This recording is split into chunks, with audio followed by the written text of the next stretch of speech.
You're watching Reality Check Battleground Uttar Pradesh. My colleague Mariam Alavi and I have come to the industrial town of Kanpur, which was once known as the Manchester of the East. It's full of industrial parks like this with factories and warehouses dotting its landscape. And we've come here to look at the crucial question of jobs, which is such an important factor in this election. On the face of it, it appears that UP, like much of the Hindi belt particularly, is facing a crisis of jobs. It appears that ever so often you'll find young people and students actually on the roads protesting, demanding jobs. As in the case of the railway entrance exam, those protests can even turn violent. But the UP government claims that they have more than met their promise of creating jobs. During the last election in their manifesto, they had promised to create 70 lakh jobs. But the Yogi Sarkar now claims they have created 2.8 crore jobs. These include 4.5 lakh government jobs, 3.5 lakh contractual government jobs, 1.6 crore jobs through self-employment and 1.2 crore jobs through 32 lakh new MSME units that have been set up in the state. Now this is a staggering claim because it suggests that the UP government has created nearly 5 times more jobs than they actually set out to do in their manifesto. But are these claims real? Look at some of the government's own claims which appear to contradict this. The government has a portal which matches job seekers with employers. And as Mariam found, in that portal currently there are 41 lakh job seekers and only 51 vacancies.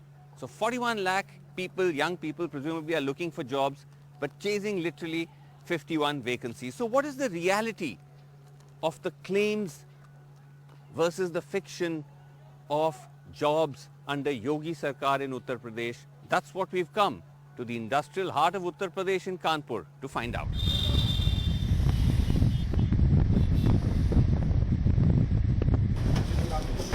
This is the Punky industrial area of Kanpur. Here we meet owners of small businesses. They tell us production is down and far from new factories opening, existing ones have closed. आप बता रहे थे यहाँ पे MSME की हालत क्या है कानपुर में अभी? अभी कानपुर में वर्तमान में MSME की हालत अच्छी नहीं है। डे बाय डे लोगों का प्रोडक्शन गिरता जा रहा है। जो रॉ मटेरियल के कॉस्ट हैं बहुत सारी इंडस्ट्री में जस्ट डबल प्राइस हो गए हैं। अगर हम अपने होजरी, जो मैं होजरी मैन्युफैक्चरर हूँ और क्लॉथ प्रोसेसिंग भी करता हूँ, तो अगर मैं प्रोसेसिंग की बात करूँ तो डाइज एंड केमिकल्स के दाम दूने हो गए। इवन जो कपड़े के दाम है वो दूने हो गए। धागे के दाम दूने होने की वजह से जो आदमी की कैपेसिटी थी वो काफ़ी गिर गई। कोई नए इंडस्ट्रीज खुले हैं हाल ही में, लाइक पिछले 5 साल में? खुले नहीं है, बंद जरूर हुए हैं। अच्छा। अगर मैं बात करूँ, यहाँ एडिबल ऑयल दिनेश ऑयल मिल थी यहाँ पर, जो एक बहुत अच्छी यूनिट थी, वो बंद हो गई है। इसके अलावा प्लस डिटर्जेंट करके थी, वो भी बंद हो गई। इसके अलावा अगर हम देखते जाएं तो कानपुर में बहुत सारी यूनिटों पर इसका दुष्प्रभाव पड़ा है। अच्छा, ये कब की बात करें, कितने सालों? ये लगभग 3 वर्षों से 4 वर्षों की हम बात कर रहे हैं। अच्छा, तो इसमें कितने लोग काम करते होंगे, कितनों की नौकरी? अगर कामों बेस बात करूं तो लगभग सारे MSME की अगर स्थितियों को देखें तो सभी जगह 20-25% लेबर जो है लोगों ने कम किए हैं कहीं ना कहीं। आपके भी खुद के फैक्ट्री में भी आपको प्रोडक्शन कम करना पड़ा, मैन पावर बिल्कुल कम करना पड़ा। प्रोडक्शन कितना कम करना पड़ा है और कितने लोगों को? लगभग वर्तमान में हमको लग रहा है कि अगर हम बात करें तो हो सकता है कि मैं अपने बाजार में अपनी क्षमता से थोड़ा सा बाजार से ज्यादा कपड़ा प्रोक्योर कर ले रहा हूँ, लेकिन फिर भी अगर हम देखें तो 40% तो हमारा प्रोडक्शन गिर गया। कब के कंपेयर? ये तो अभी हम कहेंगे 7-8 महीने के अंदर अंदर की बात है ये। 7-8 महीने के अंदर अंदर। अच्छा, और इसके कारण आपको लोगों को भी हटाना पड़ा है? बिल्कुल हटाना पड़ा है और मजबूरी में हटाना पड़ा। जो हमारे अनस्किल्ड वर्कर थे हम उनको हटा दिए, या जरा लापरवाह वाले वर्कर थे उनको हटा दिए। और वर्करों को हम हटाना भी चाहते लेकिन हटा इसलिए नहीं सकते कि वो भी हमारे साथ 20-25 साल से जुड़े हुए हैं, परिवार के एक वो अंग है। आप हमें बता रहे थे कि आपको भी अपना वजह से हाँ लॉस हो रहा है। मेरा ही नहीं, मेरी जैसी कई इंडस्ट्रियां यहाँ पर, हजारों इंडस्ट्रियां हैं कानपुर में। अच्छा, आप इससे डिटर्जेंट, नमकीन और प्लास्टिक के गुड्स वगैरह, इसमें ये बहुत समस्या आ रही है, ब्रांडेड से लेकर के। और आपका कितना, आप बता रहे थे? मेरा 25% करीब जो है ये लॉस हुआ है। कितने लोगों को निकालना पड़ा होगा? लमसम 25% हमारा हो गया है। वरना आपके फैक्ट्री में यूजुअली कितने लोग होते हैं? करीब 45 के आसपास। 45 लोग होते हैं, उसमें से 25% निकाले, मतलब 10-15। 10 एक करीब काबू हुए हैं। आपके यहाँ प्रोडक्शन कितना कम हुआ होगा? आधा आधा। आधा ये कब के कंपैरिजन ये में? पिछले 2-3 सालों में जब से कोरोना काल खासकर आया अच्छा, है हाँ। तो लोगों की परचेजिंग कैपेसिटी कम हो गई। आदमी कहता है हमारा जो काम हम वही करेंगे, सरकार ने दाम नहीं गिराया। लोग भी कम करने पड़े हैं आपको? वही नेचुरल चीज है। तो लोग कितने कम करने पड़े होंगे आपको? हमारे यहाँ 12-13 लोग थे हाँ। तो 4-5 कम कर दिए हमने, 6-7 बस। When asked about the claims of 32 lakh small businesses and 1.2 crore jobs, their response is laughter. अभी का यहाँ पे सरकार है, उनका कहना है कि पिछले 5 साल में उन्होंने 32 लाख न्यू MSMEs खोले हैं उत्तर प्रदेश में, जिससे 1 करोड़ 20 लाख लोगों को रोजगार मिला है। देखिए, आंकड़े और वास्तविकता का धरातल दोनों में बहुत अंतर होता है। बहुत अंतर। और सब आंकड़े लोग यहाँ पे देखे जाए तो सब लोग या तो हंस रहे हैं या फिर सिर हिला रहे हैं। आंकड़े अगर MSME का रजिस्ट्रेशन नहीं करा रखा था, आज हमने उद्योग आधार का रजिस्ट्रेशन कराया, हो सकता है कभी हमने लोन नहीं लिया या और किसी कारण से उद्योग आधार का रजिस्ट्रेशन करा लिया, तो निश्चित रूप से मैं चला रहा था 20 साल से इंडस्ट्री, लेकिन आज अगर मैंने उद्योग आधार का रजिस्ट्रेशन करा लिया तो बुक्स में तो आज दिखाई देगा, उनके आंकड़ों में तो आज दिखाई देगा। तो फॉर्मलाइजेशन हुआ है। बिल्कुल बिल्कुल, इसमें कोई अगर मैं कहता हूं, अगर हमारे इस इंडस्ट्रियल एरिया में पहले से ही अगर 2000 प्लॉट्स थे, तो ऐसा तो नहीं है कि 2000 के 4000 प्लॉट्स हो गए हैं। यहाँ प्लॉट्स तो वही थे जो पहले थे, आज तो वही है। आपके ध्यान में यहाँ कहीं पे भी कोई नए यूनिट खुले हैं पिछले 5 साल में जिसमें नौकरी मिला है? क्या है कि सरकार जो है, नहीं, कोई नहीं। सरकार क्या आपको कोई यहाँ पे? Not to my knowledge. We heard that Noida में उधर NCR में कुछ यूपी वाले NCR में काफ़ी यूनिट बाहर चाइना वगैरह से काफ़ी इधर आ रही है और काफ़ी चाइनीज यूनिट्स वहाँ पे लग रही हैं। ये मेरे को सुनने में आया है एग्जैक्ट। लेकिन यहाँ पे कानपुर इलाका, कानपुर में नहीं। At the district industry center, we were given a list which said over 38,000 MSME units were registered in Kanpur in the last 5 years. But are these new or old ones that have been now registered?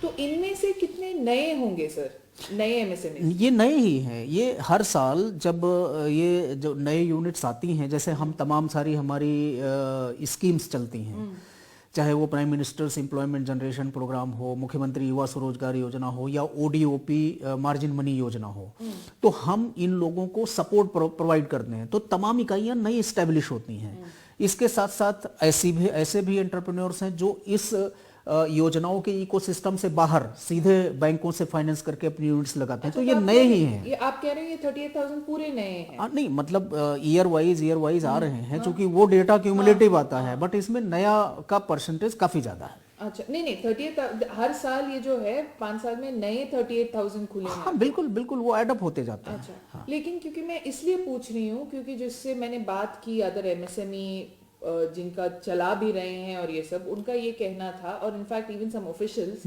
उनका ये कहना था कि ये essentially एक formalisation exercise है। ये बहुत सारे इसमें पुराने भी हो सकते हैं, उन्होंने सिर्फ रजिस्टर अब करवाया। मैं आपको बता दूं, इसमें चूंकि ये पोर्टल गवर्नमेंट ऑफ इंडिया का है, ठीक है ना, तो गवर्नमेंट ऑफ इंडिया समय समय पे इसमें चेंजेस करती रहती है। तो होता क्या है कि इसमें एग्जिस्टिंग भी, जब नया सिस्टम आता है, एग्जिस्टिंग भी रजिस्टर करते हैं, नए भी रजिस्टर करते हैं। तो this is a mixed one, इसमें कोई दो राय नहीं है। So can we tell clearly कि कितने नए हैं, कितने एग्जिस्टिंग हैं? ये थोड़ा सा एक्सरसाइज करना पड़ेगा, बट हम लोग बता देंगे, ऐसा नहीं है। अच्छा, बट एट द मोमेंट जो डेटा है उसमें वो क्यूमुलेटिव है। क्यूमुलेटिव है, दोनों साथ में। In the by-lanes of the city, the young also question the government's claims on jobs. हम तो पढ़े लिखे लेकिन कोई वैकेंसी निकली नहीं रही है, तो हम लोग प्राइवेट कंपनी में जॉब करें इलेक्ट्रीशियन का। अच्छा, आपका नाम क्या है? अरविंद गुप्ता। और आप कहाँ तक पढ़े हैं? हम तो ग्रेजुएशन करे बैठे हैं, ITI भी कर चुके हैं, कोई वैकेंसी कुछ निकली नहीं रही है। आपने कहाँ तक पढ़ा है? मैंने MA किया, सोशियोलॉजी किया। अच्छा, और अभी कुछ जॉब मिल पाया? अभी तो मैं वही मजदूरी कर रहा हूँ। अच्छा, क्या इस समय बोरिंग काम करता हूँ मैं। बोरिंग का अच्छा, पानी जो नहीं। अच्छा, तो कोई जॉब का ढूंढने की कोशिश इस नहीं? समय कुछ कोरोना और कुछ की वजह से समस्याएं वैसे पैदा हुई। अगर जॉब कोई नौकरियां निकली नहीं, थोड़ी बहुत निकली तो वैसे नहीं हुआ। आपका ग्रेजुएशन कब हुआ? हमारा ग्रेजुएशन 2011 में हुआ है। तो पोस्ट ग्रेजुएशन 2013 में हुआ है। 2000, लेकिन वो तो कोरोना से बहुत पहले हो गया। लेकिन उसके बाद थोड़ी प्रॉब्लम वजह से इधर पढ़ा रहा मैं। अच्छा अच्छा अच्छा, बाकी का मैम वैकेंसी ठीक निकली है। नहीं रही है। और आपका सर पढ़ाई मेरा कब 2015 में 2000, आपका भी तो कोरोना से पहले ही खत्म हो गया था पढ़ाई। तो वैकेंसी जब निकालेंगे उसके बाद तो ही आदमी फॉर्म भरेगा, कुछ निकल ही नहीं रहा है। लेकिन अभी तो जहाँ जो यूपी सरकार है उनका कहना है कि यहाँ पे युवाओं को 4.5 लाख सरकारी नौकरी दी गई है 5 सालों में। जो लघु उद्योग और ये सब है उनके थ्रू 1 करोड़ से ज्यादा लोगों को नौकरियां मिली है, और 1 करोड़ दूसरे लोग हैं जिनको सेल्फ एम्प्लॉयमेंट है, जो खुद का बिजनेस ये सब स्टार्ट किए हैं। लेकिन आप कह ये सब मैम सिर्फ सुना है, देखा आज तक नहीं है। ये 700 मीटर की लंबी रेखा में है, आज तक कोई यहाँ पे मुझे लग रहा शायद ही कोई होगा ऐसा काम कर रहा है। सिर्फ मैम मोबाइल मतलब टीवी पे सुना है, पेपर में सुना है, लेकिन आज तक उन्होंने ना देखा है ना किया है। आप भी है? जी हाँ। अच्छा, आप कहाँ तक पढ़े हैं? जी मैम मैं MSc है, BEd है। अच्छा, आपका नाम? सुजीत शाह। अच्छा, तो आप काम क्या करते हैं आप? जी अब कोचिंग पढ़ा रहे थे, लेकिन इस समय बंद चल रहा है, बंद है सब, क्योंकि जब बंद था बच्चे मिले नहीं इधर। मेरी कोचिंग चलती थी, बहुत अच्छी चलती थी, लेकिन कोरोना काल से सब बंद हो गया।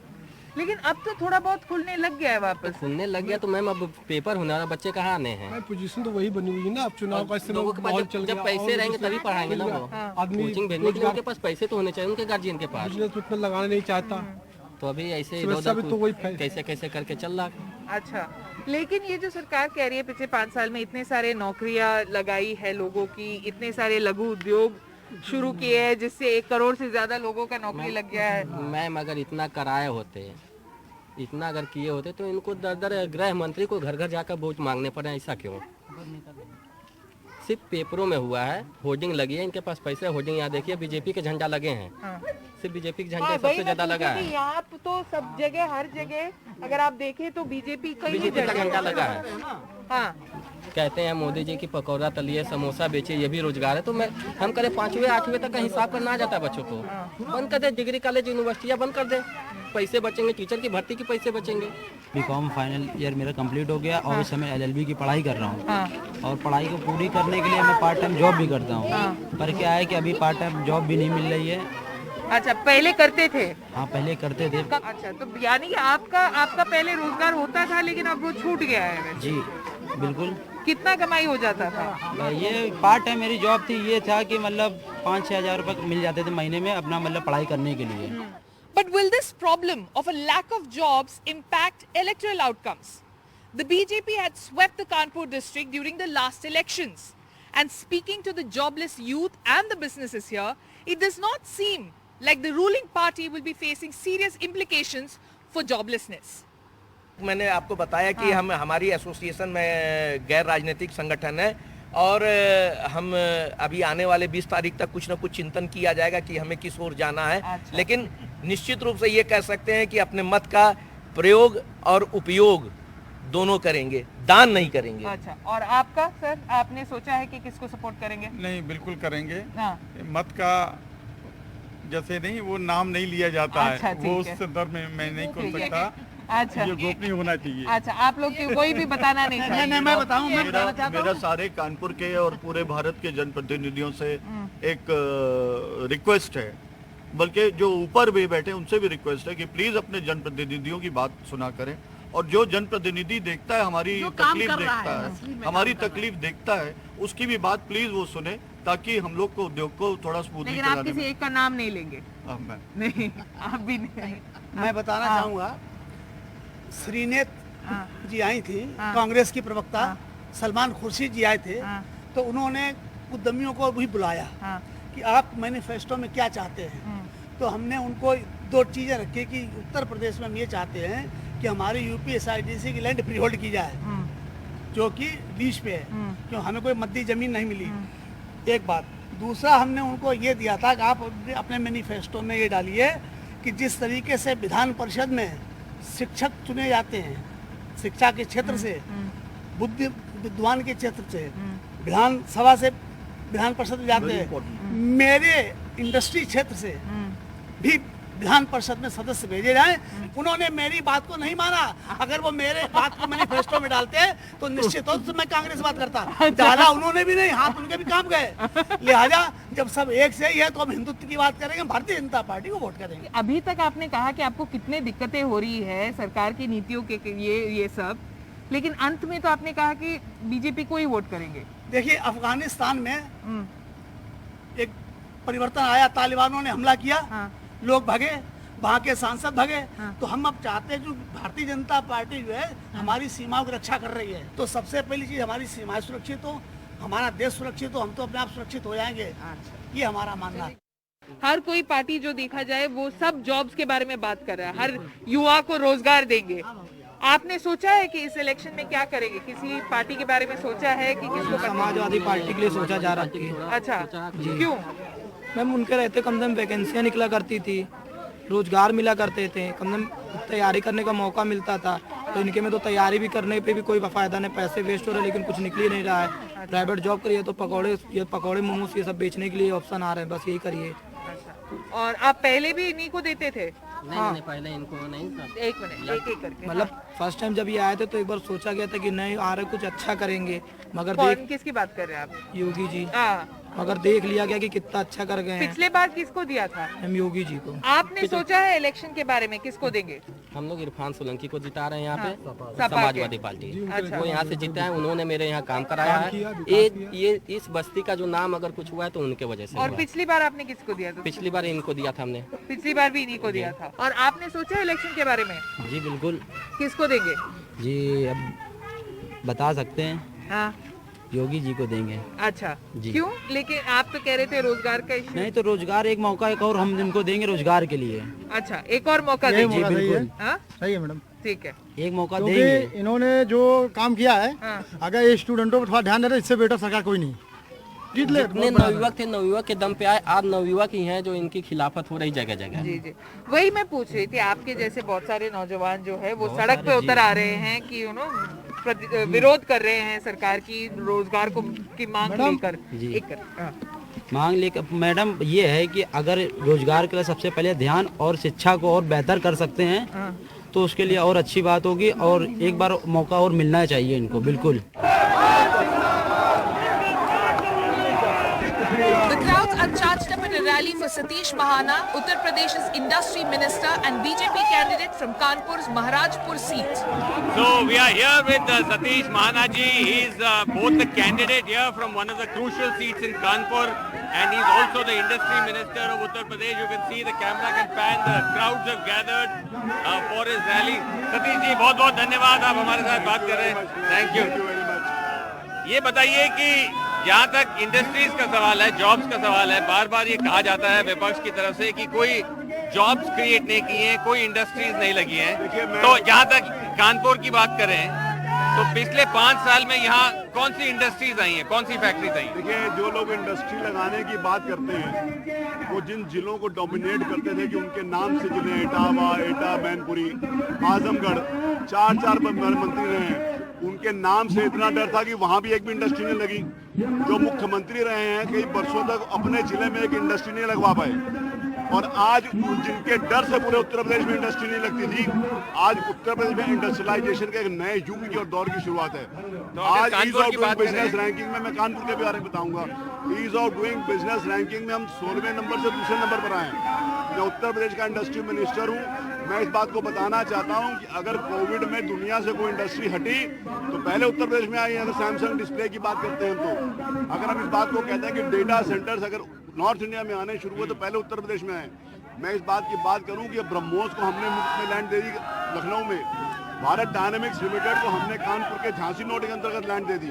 कानपुर में इंडस्ट्री जहां पर हमने इंडस्ट्रियल कॉरिडोर बनाया वहां पर कई इंडस्ट्री, MKU को हमने जमीन दी है और कई इंडस्ट्रीज हैं जिनको यहाँ जमीन दी है। तो पिछले 5 साल में कानपुर में कौन सी नई इंडस्ट्रीज आई हैं? कानपुर में स्पर्श इंडस्ट्रीज के द्वारा 700 करोड़ रुपए का इन्वेस्टमेंट किया गया, गोल्डी के द्वारा नया इन्वेस्टमेंट 150 करोड़ रुपए का किया गया, MKU वालों के द्वारा 1000 करोड़ रुपए का नया इन्वेस्टमेंट किया गया।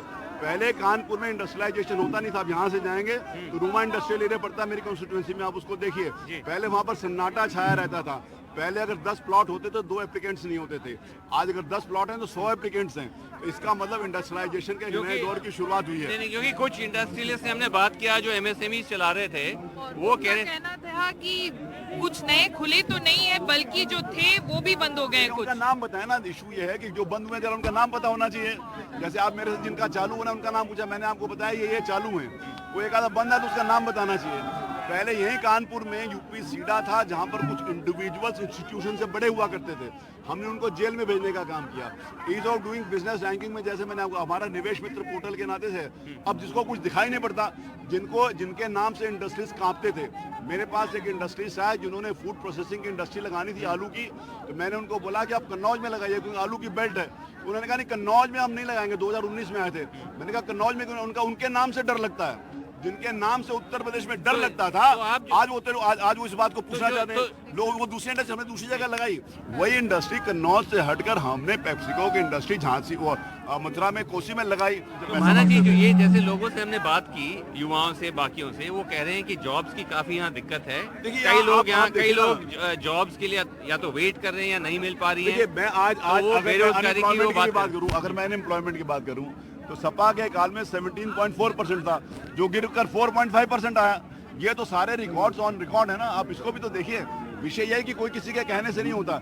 जैसे एम्प्लॉयड लोग थे जनवरी 2017 और अगर आप जनवरी 2022 की कंपेयर करें, 14 लाख कम लोग हैं जो अब रोजगार कर रहे हैं, जो employed number of person. NDTV का आंकड़ा होगा, हमारा आंकड़ा नहीं है। नहीं, मैं यू नेम समबडी ना, मैं जब कह रहा हूँ कि आप नाम लीजिए, जैसे आपने कहा कि कानपुर के यू नेम वन, आप एक नाम लियो ना कि ये हमारी इंडस्ट्री बंद हुई।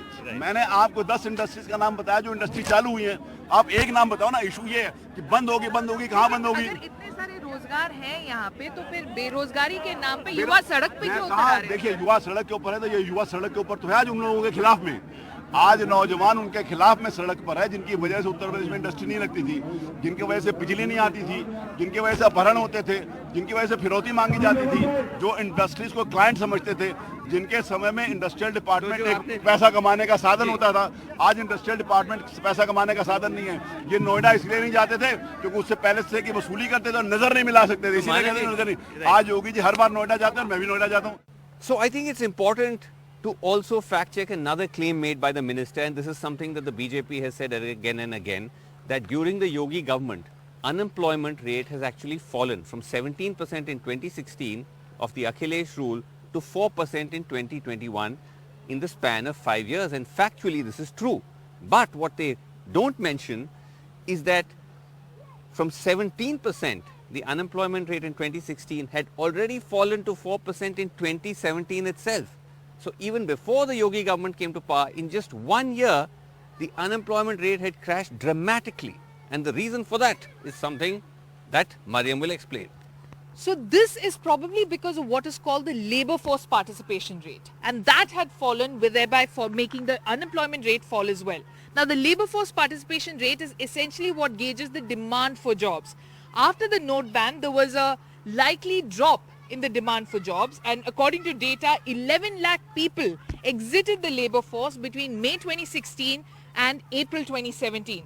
What this means is that fewer people were seeking jobs, which meant fewer people were jobless. Right. This is of course all data by Center for Monitoring Indian Economy, CMI, all of which goes to suggest that it might more have to do with statistical jugglery than anything else, which bolsters this claim that joblessness fell in UP from 17% to 4% during Yogi Sarkar.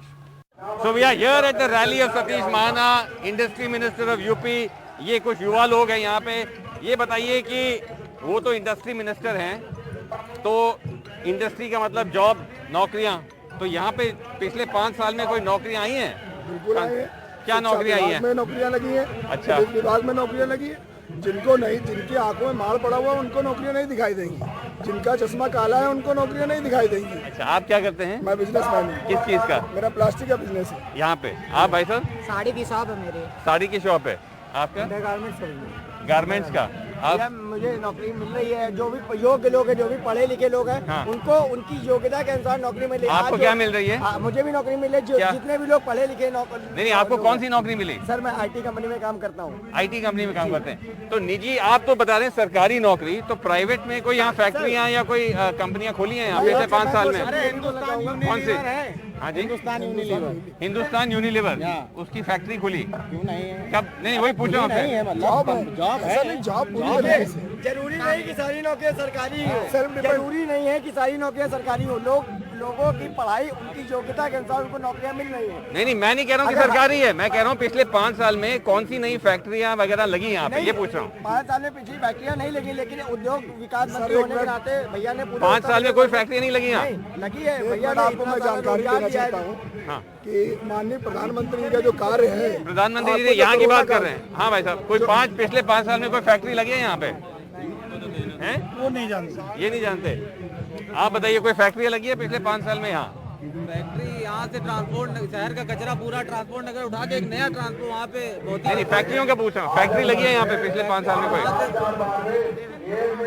कोई factory लगी है भैया यहाँ पिछले? बेरोजगारी नहीं है यहाँ, भ्रष्टाचार तो नहीं है, अब वही है, गुंडागर्दी तो नहीं है। अब नदी का कलेक्शन होता है, चाहिए हमको, सुरक्षा चाहिए। अच्छा ठीक है, तो फैक्ट्रियाँ नहीं है लेकिन जिंदाबाद।